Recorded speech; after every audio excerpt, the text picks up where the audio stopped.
देख रहे हैं तशक्कुर डिजिटल और मैं हूं आपकी मेज़बान तूबा खसरात। नाजरीन, आज के प्रोग्राम में आपको बताएंगे कि मीर मुर्तज़ा भुट्टो का कत्ल कैसे हुआ। एक बार फिर एक छोटा जहाज़ लाड़काना पहुंचा। पहली बार 1979 को उस वक्त के मुंतखब वज़ीर आज़म जुल्फ़िकार अली भुट्टो की मैयत लेकर, दूसरी मरतबा 1985 को मीर शाहनवाज़ भुट्टो की मैयत लेकर और तीसरी मरतबा 1996 को भुट्टो ख़ानदान के सबसे बड़े बेटे मीर मुर्तज़ा भुट्टो की मैयत लेकर ये हेलीकॉप्टर घड़ी खुदा बख्श पहुंचा था। घड़ी खुदा बख्श में हेलीकॉप्टर का उतरना खैर की खबर नहीं समझी जाती थी। पूरा सिंध सोग में डूब गया और हर कोई गम गुस्से का शिकार नजर आया, क्योंकि रात को भुट्टो ख़ानदान के सबसे बड़े बेटे मीर मुर्तज़ा भुट्टो को मुबैना पुलिस मुकाबले में कत्ल कर दिया गया। मार्च 1981 में कराची से पेशावर जाने वाला PIA का जहाज़ अगवा हुआ तो लोगों ने पहली मरतबा अल जुल्फ़िकार का नाम सुना। पाकिस्तान के सिक्योरिटी इदारों ने इस साल सितंबर में लाहौर में पेश आने वाले वाक़ये में भी अल जुल्फ़िकार को मुलविस करार दिया, जिसमें जुल्फ़िकार अली भुट्टो को सज़ा सुनाने वाले हाई कोर्ट के जज मौलवी मुश्ताक ज़ख्मी और चौधरी शुजात हुसैन के वालिद चौधरी ज़हूर इलाही हलाक हो गए थे। मुर्तज़ा भुट्टो ने जिला वतनी का ज़्यादातर वक्त अफ़गानिस्तान और शाम में गुजारा। 1988 के आम इंतखाबात के बाद बेनज़ीर भुट्टो वज़ीर आज़म बनी, लेकिन वो इस पोजीशन में नहीं थी कि अपने भाई को वतन वापस बुला सकें। बेगम नुसरत भुट्टो की शदीद ख्वाहिश थी कि मुर्तज़ा भुट्टो पाकिस्तान आए। बेगम नुसरत भुट्टो का मौक़िफ़ था कि जब गुलाम मुस्तफ़ा खर और अजमल खटक वापस वतन आ सकते हैं तो मुर्तज़ा को भी हक होना चाहिए कि वो बतौर आज़ाद शहरी वतन आकर अपनी ज़िंदगी गुजारें। बेनज़ीर का ख्याल था कि मुक़्तदर क़ुव्वतें किसी तौर पर मुर्तज़ा को नहीं बख्शेंगी।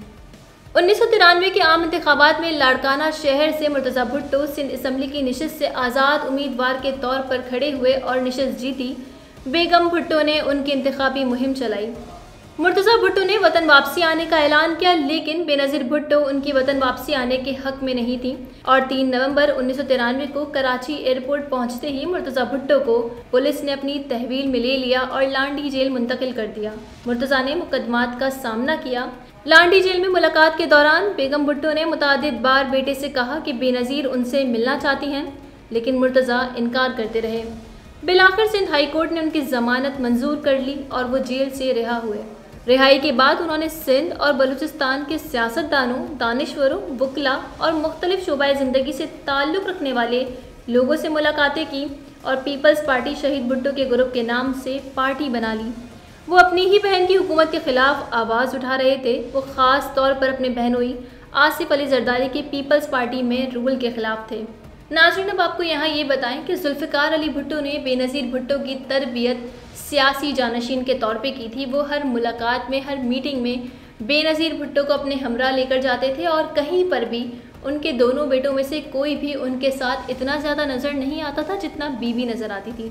बेगम भुट्टो चूँकि माँ थी तो वो चाहती थी कि बेनज़ीर और मुर्तज़ा दोनों मिलकर हुकूमत करें और दोनों साथ रहें, लेकिन मुर्तज़ा भुट्टो ने वतन वापसी आने के बाद सबसे पहले बेगम भुट्टो को पार्टी की सरबराही से हटाया और फिर पार्टी को असर-ए-नौ मुनज़्ज़म किया।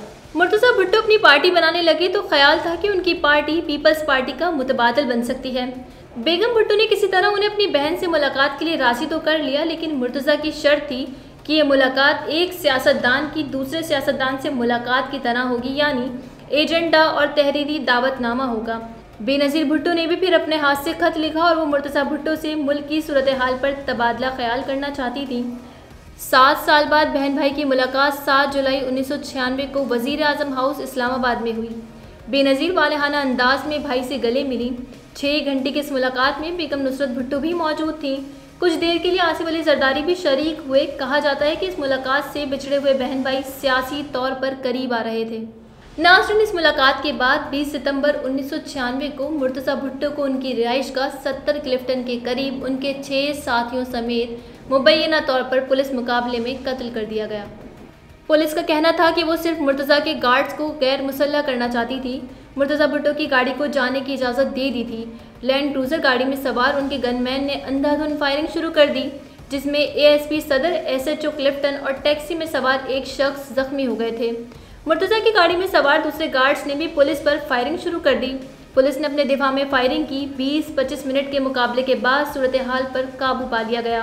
मुर्तज़ा भुट्टो को कई गोलियां लगी, वो शदीद जख्मी थे। रिपोर्ट्स के मुताबिक जख्मी मुर्तज़ा 1 घंटे तक गाड़ी में तड़पते रहे, जिसके बाद उन्हें करीबी निजी अस्पताल ले जाया गया। मुर्तज़ा कत्ल केस की तहकीकात सुप्रीम कोर्ट के जज जस्टिस नासिर असलम जाहिद की सरबराही में अदालती कमीशन और स्कॉटलैंड के जासूसी इदारे ने भी की, लेकिन कत्ल का मामला हल न हो सका। 3 दिसंबर 2009 को सेशंस कोर्ट ने कराची में मुर्तज़ा भुट्टो के कत्ल केस में शुएब सडल, वाजिद दुर्रानी, मसूद शरीफ, राय ताहिर समेत 20 पुलिस एहलकारों को बरी कर दिया। अदालत ने मुर्तज़ा के साथियों को भी बरी कर दिया। कत्ल के वाक़ये के 2 माह बाद एक सहाफ़ी को बेनज़ीर भुट्टो ने बताया कि मुर्तज़ा के कत्ल के बाद एक वज़ीर आज़म के सामने कुछ इदारों के एहलकारों की जानिब से गलत बयानी की गई।